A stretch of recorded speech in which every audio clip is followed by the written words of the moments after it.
Walang kawala ang isang provincial most wanted person na may kaugnay sa kasong statutory rape sa isinagawang operasyon ng San Mateo Municipal Police Station. Ang detalye ng report mula kay Patrol Woman Rosemary Rapiz. Gumpay na aresto ng mga tauhan ng San Mateo Municipal Police Station ang isang provincial level most wanted person kahapon sa Barangay Gitnang Bayan 1, San Mateo, Rizal.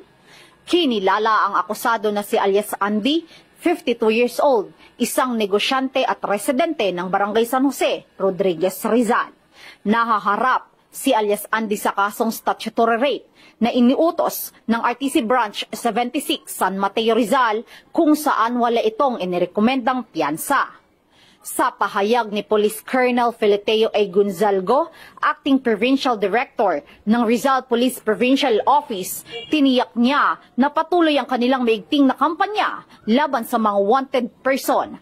Dagdag pa niya, hindi titigil ang kapulisan ng Rizal sa pagsugpo ng krimen na nagdudulot ng banta sa seguridad, kapayapaan at kaayusan ng buong probinsya.